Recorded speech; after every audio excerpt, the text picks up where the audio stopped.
What is hydrogen? How do we make it green? And more importantly, how do we turn this form of energy into a usable source for Australians? Today's guest is a mechanical engineer by trade with more than 20 years experience in energy markets. He's here to explain the basics of this nascent sector and how one company is at the forefront of Australia's green hydrogen industry. Welcome to Cocktails and Commodities, your resource podcast where macro analysis meets mining insights. Of course, please remember that all information in today's podcast is general in nature and should not be considered financial advice. Here to talk about the hydrogen green revolution taking place in Australia is Sam Lee Mohan, Managing Director of Frontier Energy. Sam, thanks for being here. Wonderful, Shay. Thank you for having me. It's great to be here. Now, it's my absolute pleasure to be speaking to you because you are the first hydrogen company I have ever interviewed in my career. So this is super exciting for me because part of the purpose of having you on here is you personally are going to be demystifying some of the components of hydrogen and where it fits in future energy sources. So thank you very much for starting my hydrogen education. So what you actually mean is no pressure at all then? Absolutely none. Now, we are going to kick off with one of the simplest questions, and I don't know if you have answered this many times before, but basically I want to know, how do you even create hydrogen? Like, is this a gas that we pluck out of the air, or is there some way that we can actually manufacture it for use? Well, that's a great question, right? Hydrogen is actually the most abundant element on the planet. There's two main pathways to creating hydrogen or manufacturing hydrogen. And those technological pathways is either through electrolysis or steam methane reforming. Those are the two mature technologies. In terms of electrolysis, it's quite a simple process where water, which is H2O, and electricity combines, or you use the electricity to split the molecules, the hydrogen and the oxygen. So it's quite a simple process. And when you use renewable energy to power the electrolyzer that splits the water into hydrogen and oxygen, then the product, the hydrogen and the oxygen, is 100% carbon free. Now, what that means is that the hydrogen that's produced from this process, when it's using renewable energy to power the electrolyzer, when you burn that hydrogen, it does two things. It gives you heat and water vapor. That's it. No carbon emissions at all. So is that the green hydrogen that I've been hearing thrown about? That's right. So essentially that's green hydrogen. And just to put that into context, just explaining a little bit about the alternative pathway, which is steam methane reforming, which uses natural gas. And essentially using steam, you can split natural gas and release the hydrogen from methane. And essentially the product that you're releasing into the atmosphere is carbon. And if you capture that carbon and store it, then that's blue hydrogen. So in my view, when we talk about colors of hydrogen, it's really defining the technological pathway that you select. And when you talk about carbon intensity, the amount of carbon in a product, in simple terms, that's carbon accounting. So it's essentially how much of carbon is in your product. In the case of green hydrogen, your carbon in your product is zero. That's a remarkable accomplishment, and we're going to get to how Frontier Energy is going to generate that in just a moment. But first of all, I want to know about your credentials. Now, hydrogen is a new industry. We're right on the cusp of what it can do and where it can go. So how have you ended up becoming the Manager Director for Frontier Energy? Now, I know you've worked in energy markets before, but what's your actual experience with hydrogen? I think that was an unfair question. Now, look, that's a really interesting question. I've been in the energy industry now for well over 20 years. And it's actually a funny story, if I may. Oh, go for it. I actually stumbled upon the energy industry as a young, 17-year-old, just out of school. It was raining quite heavy. It was snowing in England. And I took shelter at a local, at a building, an office building. And it just turns out that that building was British Gas. And the HR person walked out the door and said, "Hey, are you here for the interview for the technical administrator role?" And I said, "No, but I could be. And I'm in the market for a job." And she says, "Oh, go upstairs, have a chat to the design manager." So I did. And that's how I started my career in the energy business for British Gas in England. But fast forward, so it's purely by chance. And my career has been quite interesting as well. I couldn't have mapped it out by any stretch of the imagination. I'm a mechanical engineer by background, and I've got experience in regulation, in policy. I understand finance. But importantly, I know how to construct assets and did a lot of it in my career. But to answer your question, the first time I started to innovate and understand hydrogen was back in 2005 with British Gas, where we were looking at what is the future role of gas networks and what clean fuel would it be transporting. And we were talking about hydrogen. Back in 2009, I then designed and constructed the UK's first biomethane plant, which is powering 24,000 homes today on clean green gas in Oxford, in Didcot, Oxfordshire. And just fast forward, I was offered a role at the Water Corporation of Western Australia, where I was the chief engineer, if you like, and did a lot of work on desalination plants, managed assets. And then I took a role at ATCO, where I designed and constructed Australia's first green hydrogen microgrid, which essentially is operating today and creating green hydrogen that's being injected into the local gas grid, as well as putting it through a refueling station to fuel up hydrogen vehicles. And I've done a lot of other hydrogen-related projects as well. Look, that's an excellent recap. I just realised I'm probably, looking quite naive here.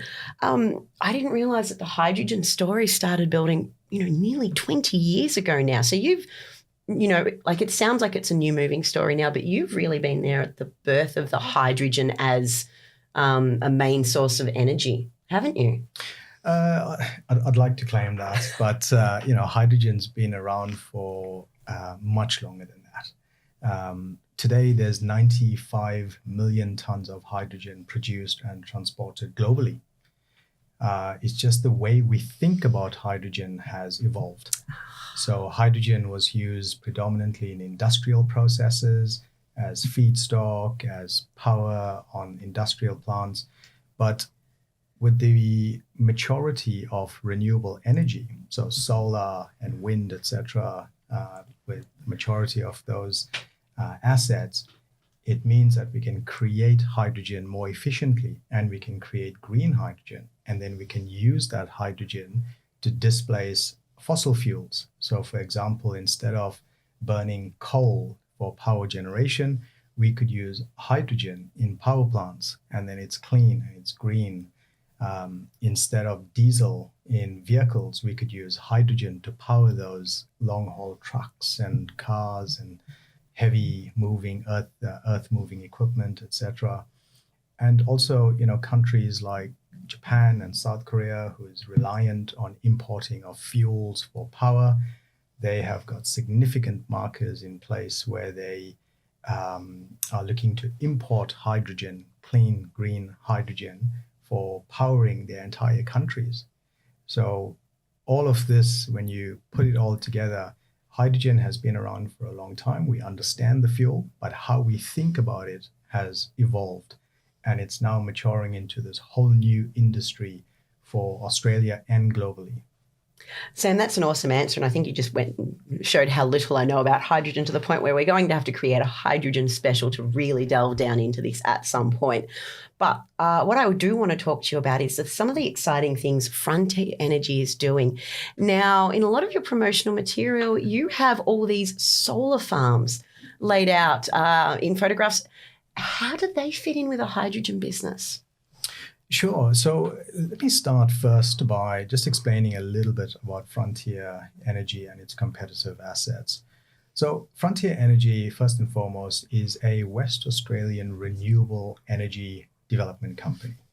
We are listed on the Australian Stock Exchange and we listed last year in March.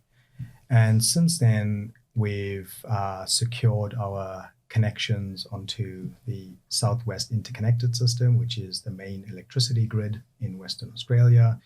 We've secured a landmark water deal with the West Australian state-owned Water Corporation, which is for 15 years of supply for water, which is one of the fundamental elements to creating hydrogen.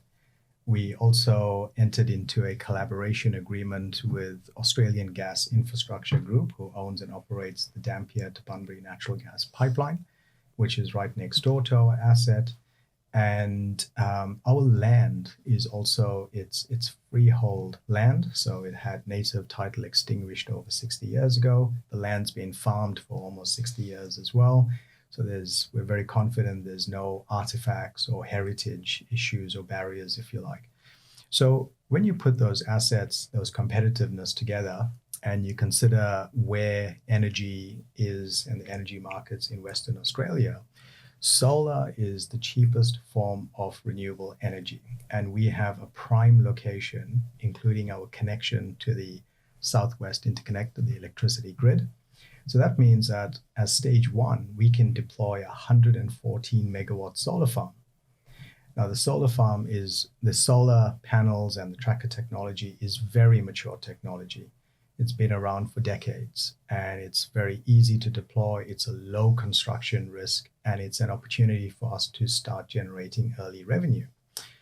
But also importantly, the solar is a source of renewable energy for us to create green hydrogen and to service these markets, power generation, future transport, whichever markets require that hydrogen in future. So the solar element is our plant and the area that we are located in. It's very, very conducive to solar energy, solar renewable energy production. The land is beautiful land. It's flat land. The sun shines beautifully in that area. We've studied wind. Wind is not as efficient in that area. Solar is actually more dominant in that area. So it makes absolute sense that we deploy solar assets above other renewable energy technologies. So as you just pointed out, the Bristol plant, have I got the right name there? Bristol Springs. Bristol Springs. I knew that was a second word.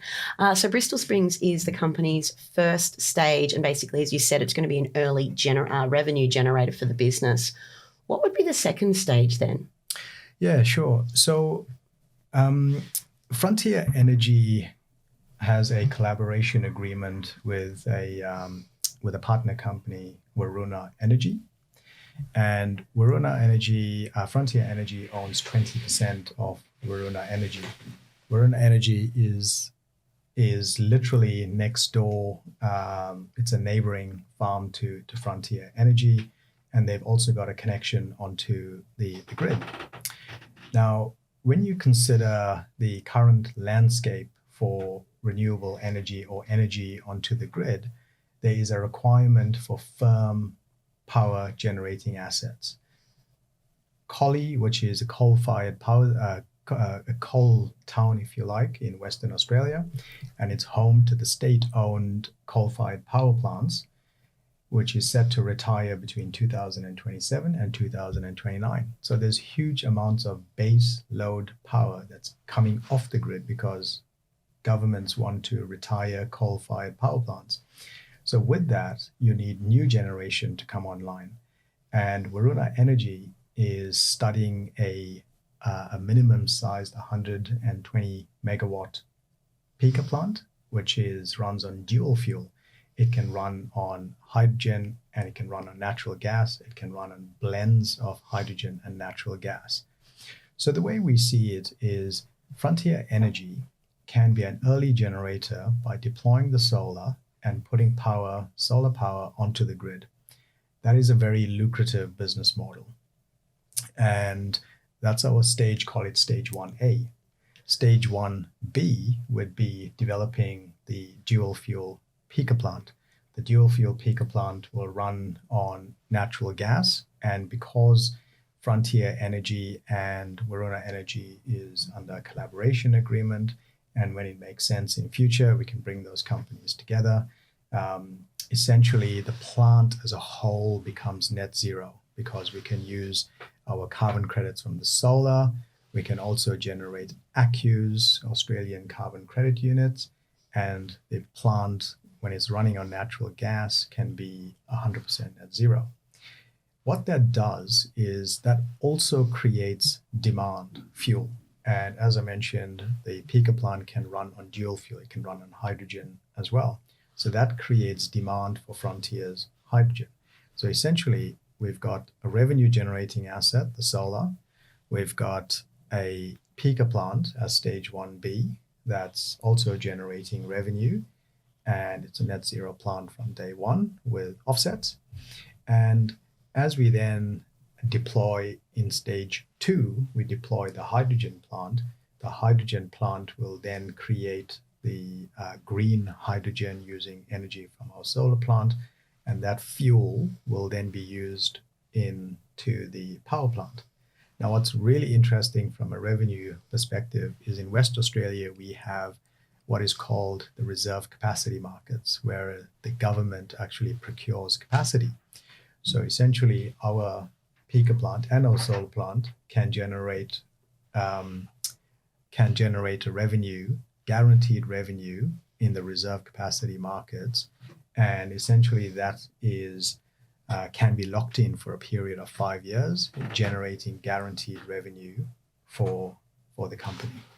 It's a remarkable position that Frontier Energy find them in. Now, much to my disappointment, we're getting secret notes passed through the door telling me that you need to rush off to another meeting. So I believe we have 1 minute to bust out this question. Now, basically, we had a conversation off camera before that I think explains just how fortunate Frontier Energy is. And this is the message I really want to convey to people listening to this video today. I summarised it as, when I asked you if you had any real competitors in this space, the questions I put forward to you is, can they build it? Can they approve it? And will the average investor understand it? Tell me, is Frontier Energy got any genuine competitors in this space, and do you meet those objectives? Well, that's a great question, Shay. I'm going to be really quick on this answer. Right? You've got no choice, actually. No choice. So I'm going to be really quick here. As I mentioned, I'm an engineer, a traditional mechanical engineer. So when I look at things, I look at things from 3 pillars. I look at it from a constructability perspective. Can we construct this asset? I look at it from a consentability perspective. Can you actually get the permits and the approvals to construct that asset? And the third pillar is this investable? Do we understand the business model? How are we going to make money? When things go wrong, who's going to be there to pick you up, right? So those are the 3 pillars that I look at it. Now, when I think about competitors, I actually look at our assets, our competitive advantages against those 3 pillars. And when I tick the 3 boxes or those 3 pillars, I really don't have to look over my shoulder on competitors, because Frontier Energy, from a constructability perspective, we have low construction risk because we've got a connection to the grid secured. We've got the gas pipeline, and we know we can connect to the gas pipeline for natural gas, as well as in future to inject hydrogen into the pipeline. We've got no native title on our land. It's freehold land. And we also have low technology risk. The technology is very mature. So constructability, check. From a consentability perspective, we already have development approvals to construct the solar farm. We have lead agency status from the government, so they back us and they support us with any additional permitting and approvals required. And then from an investability perspective, because we have a clear pathway to revenue, and our solar in stage 1 is a $30 million EBITDA business. When we construct the peaker plant, that's another $30 million. So this is a $60 million EBITDA that's guaranteed because the market already exists. And because we've got the connections, we can access that market. The number one reason, in my view, why renewable energy companies fail is because they fail to secure connections onto the grid in order to access existing or emerging markets. We don't have that risk. We can generate revenue. So from a 3-pillar perspective, from a constructability check, from a consentability check, from an investability check, and we maintain a competitive advantage. So from a competitive perspective, I really don't look over my shoulder. All right, Sam, that was an awesome answer. Now you've got somewhere to be, so we're just going to wrap this up. But by God, I hope you come back onto Cocktails and Commodities. This has been fantastic. It's been brilliant. Thank you, Shay. I really enjoyed that.